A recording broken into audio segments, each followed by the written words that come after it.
টানা! আমি রাখি। আজ বানিয়েছিলাম কি বলো তো? আজ বানিয়েছিলাম বাটার নান, আর সাথে ছিল পালং পনির। এই শীত এসছে মানে পালং পনির তো বানাতেই হবে বলো। এই শীতের সাথে সবজির একটা আমেজিং সম্পর্ক আছে, তাই না? আর সাথে ছিল চন্দ্রকলা। ডিশটা কেমন হয়েছে একটু কমেন্ট বক্সে জানিও তো। চলো তাহলে কিভাবে বানিয়েছিলাম একটু বলে নিই। প্রথমে পালং শাকগুলোকে ধুয়ে কেটে বেছে ধুয়ে নিয়েছি, আর সাথে পালং শাকগুলোকে সেদ্ধ করে নিয়েছি। কারা কারা পালং শাক খেতে পছন্দ করো না একটু জানাবে তো। আমাদের বাড়িতে অনেকেই আছে, যেমন আমার বাচ্চারা, আমার শ্বশুরমশাই পালং শাক একদমই খেতে পছন্দ করে না। তো যে সমস্ত সবজিগুলো ওরা খেতে পছন্দ করে না তাদেরকে আমি এইসব বুজুং বাজুং সবজি বানিয়ে খাইয়ে দিই। যেমন ধরো পালং শাকের সাথে পরোটা বানিয়ে খাইয়ে দিই, কখনো পালং পনির বানিয়ে খাইয়ে দিই। তারপরে গাজর হলে তো গাজরের পায়েস, হালুয়া, মটরশুঁটি হলে তো আরও কথাই নেই, মটরশুঁটির কচুরি, এ সমস্ত অনেক কিছু রেসিপি বানিয়ে খাওয়ানো যায়। এই শীতকাল আসা মানেই ভালো ভালো সবজিও পাওয়া যায়। পালং শাকগুলোকে ভালো করে সেদ্ধ করে নিয়েছি, আর এই পালং শাকটাকে ঠান্ডা করে নিয়ে ওর মধ্যে ভেজে রাখা কয়েকটা কাজু, আর একটুখানি টমেটো, আর 2 থেকে 3 চামচের মতো টক দই, আর 2-4টে কাঁচা লঙ্কা, আর 1 আঙুলের মতো আদা, এই সমস্ত কিছু দিয়ে পেস্ট বানিয়ে নিয়েছি। আর পালং শাকটাকে অবশ্যই কুল ডাউন করে পেস্ট করবে, নাহলে পালং শাকের রঙটা মানে সবুজ রঙটা চেঞ্জ হয়ে যেতে পারে গরম অবস্থাকে এটাকে পেস্ট করলে। আর এদিকে পনিরগুলোকে কেটে সাদা তেলে ফ্রাই করে নিয়েছি। আর এই পনিরগুলোকে অবশ্যই দুধের মধ্যে ভিজিয়ে রাখবে। আমি এর আগে অনেক পনিরের রেসিপি দিয়েছি, সেটাতে বারবারই বলেছি দুধের মধ্যে ভিজিয়ে রাখতে, কারণ এটায় পনিরটা সফট হয়।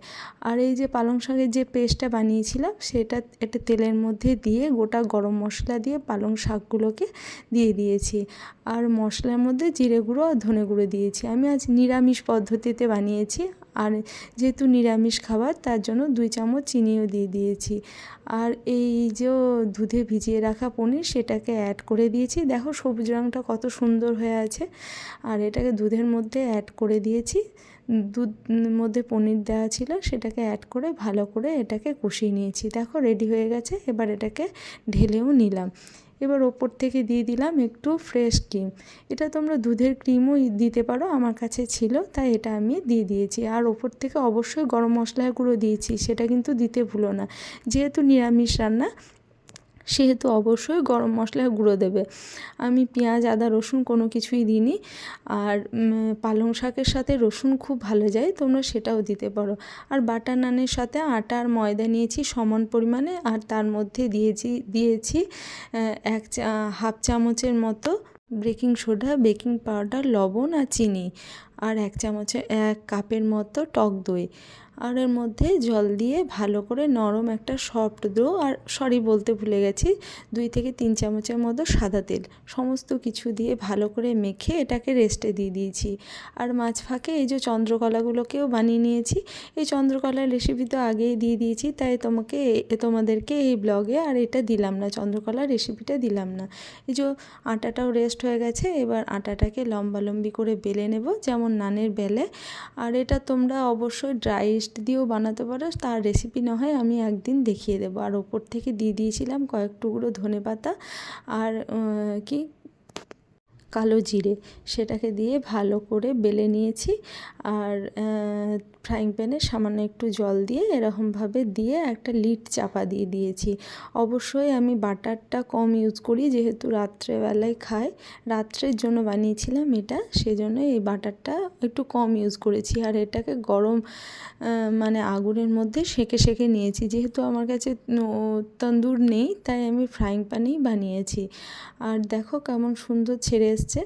এটা লোহার তাওয়াতে করলে আরও ভালো হয়, কিন্তু আমি ফ্রাই প্যানেই বানিয়েছি, মানে ননস্টিকের ফ্রাই প্যানে বানিয়েছি, তাতে কোনো কিছু সমস্যা হয় না। আর 1 চামচ করে অবশ্যই জল দিয়েছি, আর লিডটা চাপা দিয়েছি। আর এরকম যখন বাবলস চলে আসবে তখন 1/2 চামচেরও কম বাটার দিয়ে দেখো কেমনভাবে এরকম জ্বলন্ত আগুনের মধ্যে দিয়ে দিয়েছি, সেটাকে দিয়ে ভালো করে সেঁকে নিয়েছি।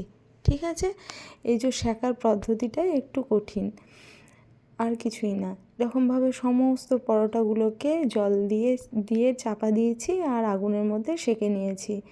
সমস্ত পরোটা রেডি হয়ে আসছে আর এগুলোকে সমস্ত গরম হটপটের মধ্যে চাপা দিয়ে রেখে দেবো। সমস্তটা এরকমভাবেই রেডি করে নিয়েছি, কোনো কিচ্ছু সমস্যা হয় না, খুব নরম থাকে আর প্রত্যেকটা রুটিই খুব সুন্দরভাবে সেঁকা যায়, কোনো কিচ্ছু সমস্যা হয় না। তোমরা একবার অবশ্যই ট্রাই করে দেখো। আমার এই ভিডিওটা দেখে তোমরা অবশ্যই চেষ্টা করে দেখতে পারো, কোনো অসুবিধা হয় না। আর যেহেতু স্বাস্থ্যসম্মতভাবেই বানাই আমি, আটা আর ময়দা দিয়েও বানাই, আর শুধু আটা দিয়েও বানাতে পারো, শুধু ময়দা দিয়েও বানাতে পারো। দেখো কতটা গরম ছিল, আর এটা আমি 2-3 ঘন্টা বাদে খেয়েছি। প্রত্যেকটা মানে নানই আর কি একদম সুন্দর সফট ছিল। চলো এবার সার্ভ করে নিই। যেটা আমার সবথেকে পছন্দের জিনিস, প্লেটিং করা, সেটা আমি করে ফেলেছি। দেখো এই যে কেমন হয়েছে আজকের এই রাত্রের মেনুটা, একটু জানাবে তো। আর সত্যি বলছি, তোমরা একবার বানিয়ে দেখো, নানগুলো খুব সফট ছিল। কেমন হয়েছে জানিও তাহলে।